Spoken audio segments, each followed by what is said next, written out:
നമസ്കാരം, ഭാരത് ലൈവിലേക്ക് സ്വാഗതം. ഭാരത് ലൈവ് വളരെ മുമ്പ് തന്നെ പറഞ്ഞിരുന്നതാണ് നിലമ്പൂരിൽ ആര്യാടൻ ഷൗക്കത്ത് വിജയത്തിലേറുമെന്ന്. എല്ലാവരും എം സ്വരാജ് വിജയിക്കുമെന്ന് പറയുമ്പോഴും ഭാരത് ലൈവിന്റെ നിലപാട് ആര്യാടൻ ജയിക്കുമെന്ന് തന്നെയായിരുന്നു. അതിന് കാരണം കഴിഞ്ഞ കുറെ നാളുകളായി എം സ്വരാജ് അടക്കമുള്ളവർ പ്രതിനിധാനം ചെയ്യുന്ന രാഷ്ട്രീയവും ആ സർക്കാരുമൊക്കെ കാണിക്കുന്ന കൊള്ളരുതായ്മകളും, പ്രത്യേകിച്ച് എം സ്വരാജിന്റെ കാര്യത്തിലാണെങ്കിൽ അതിനും അപ്പുറം കടന്ന് എം സ്വരാജ് നടത്തുന്ന പല ഹൈന്ദവ വിരുദ്ധ പ്രസ്താവനകളും ഒക്കെ തന്നെയാണ്. എം സ്വരാജിന് സത്യത്തിൽ നിലമ്പൂരിൽ മത്സരിക്കാൻ ആഗ്രഹമുണ്ടായിരുന്നില്ല. കാരണം ഒരു തെരഞ്ഞെടുപ്പിൽ, ഇടത് തരംഗമുണ്ടായിരുന്ന ഒരു തെരഞ്ഞെടുപ്പിൽ തോറ്റ ഏക വ്യക്തി സ്വരാജാണ്. അതിൽ നിന്ന് തന്നെ എന്തായിരുന്നു സ്വരാജിന്റെ പ്രശ്നമെന്ന് നമുക്ക് ഊഹിക്കാവുന്നതേ ഉള്ളൂ. തൃപ്പൂണിത്തുറയിൽ തോറ്റ ശേഷം നിലമ്പൂരിലേക്ക് സ്വന്തം നാടായിരുന്നിട്ട് കൂടി മത്സരിക്കാൻ പോകാൻ പേടിച്ചു നിന്ന സ്വരാജിനെ അവിടേക്ക് തള്ളിവിട്ടത് പിണറായി വിജയനാണ്. എം സ്വരാജിനെ സംബന്ധിച്ച് നോക്കുകയാണെങ്കിൽ CPM-ന്റെ ആ സാധാരണഗതിയിൽ പിണറായി വിജയനെ പോലെ ശക്തനായ നേതാവെന്ന് തോന്നുന്ന രീതിയിലുള്ള ശരീരഭാഷയും പിണറായിയുടെ അനുകരണവും ഒക്കെയായി വർഷങ്ങൾ കൊണ്ട് രാഷ്ട്രീയത്തിൽ ഉണ്ടായിരുന്ന ഒരാളെന്ന രീതിയിൽ ഒരുപക്ഷെ പിണറായിയുടെ മരുമകനായ മുഹമ്മദ് റിയാസിനെ പോലും വെല്ലുവിളി ഉയർത്തുന്ന രീതിയിലുള്ള ഒരു നേതാവെന്ന് തോന്നുന്ന വിധത്തിലായിരുന്നു സ്വരാജിന്റെ പ്രകടനങ്ങളുമൊക്കെ. എന്നാൽ എം സ്വരാജിന് കിട്ടാതെ പോയ ആ പരിരക്ഷ അത് മന്ത്രി മുഹമ്മദ് റിയാസിന് കിട്ടുകയും ചെയ്തു.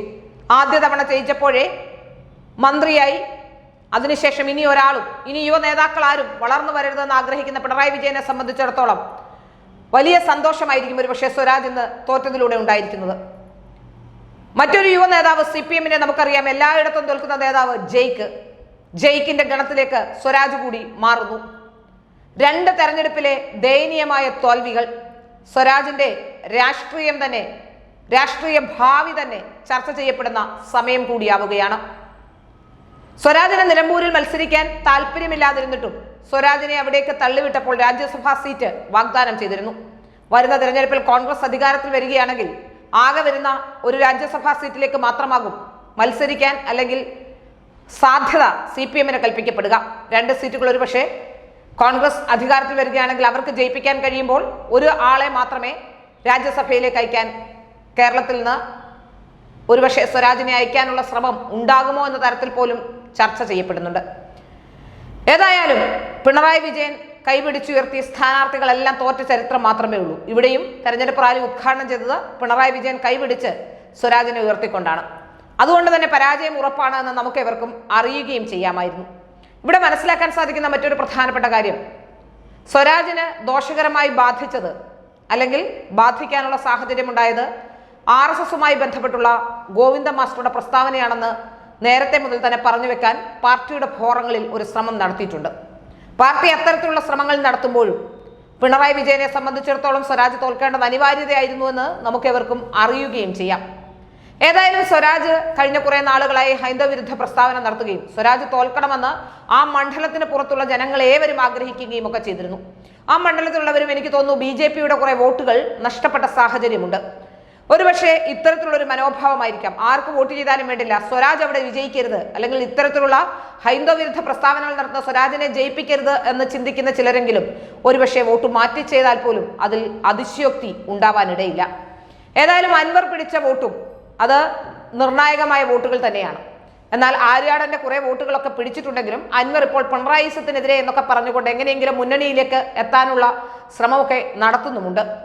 ഇതിൽ നിന്നൊക്കെ നമുക്ക് മനസ്സിലാക്കാൻ സാധിക്കുന്നത് സ്വരാജിന്റെ തോൽവി, ആ തോൽവി സ്വരാജിന്റെ രാഷ്ട്രീയ ഭാവി തന്നെ ഇല്ലാതാക്കാൻ പോകുന്ന തോൽവി തന്നെയാണ് എന്നുള്ളതാണ്. നിലമ്പൂരിലെ സിറ്റിംഗ് സീറ്റാണ് CPM-ന് നഷ്ടപ്പെട്ടിരിക്കുന്നത്. ഒരുപക്ഷെ CPM-നെന്ന് പറയാൻ കഴിയില്ല, CPM-ന്റെ ഭാഗമായിരുന്ന അൻവർ രാജിവെച്ചതോടെയാണല്ലോ തെരഞ്ഞെടുപ്പിന് കളമൊരുങ്ങുന്നത്.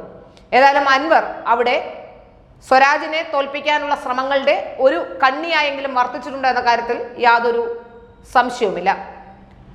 പക്ഷേ അവിടെ കോൺഗ്രസിന്റെ വിജയം ശ്രദ്ധിക്കേണ്ട വിഷയം തന്നെയാണ്. എണ്ണയിട്ട യന്ത്രം പോലെയാണ് അവിടുത്തെ യുവ നേതാക്കൾ അടക്കമുള്ളവർ. അവിടെ പലരും പലർക്കും വേണ്ടി സീറ്റ്, ഇപ്പൊ ജോയ്ക്കൊക്കെ വേണ്ടി സീറ്റിന് വേണ്ടി അവിടെ പലരും ബാധിച്ചിരുന്നു.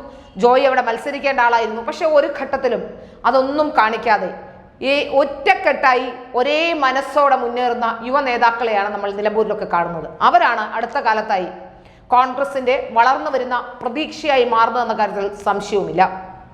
ഏതായാലും ആര്യാടൻ ഷൗക്കത്ത് തന്നെ വിജയിക്കുമെന്നും ഭരണവിരുദ്ധ വികാരമുണ്ടെന്നും ക്ഷാമബദ്ധ അടക്കമുള്ളവർ, ലീവ് സറണ്ടർ അടക്കമുള്ളവർ ഒക്കെ നൽകാത്ത, അവർക്ക് സർക്കാർ ഉദ്യോഗസ്ഥരും അവിടുത്തെ ജീവനക്കാരും പോലും ഒരു തരത്തിലും സപ്പോർട്ട് ചെയ്യില്ല എന്നൊക്കെ നമ്മൾ ആദ്യമേ തന്നെ പറഞ്ഞിരുന്നതാണ്.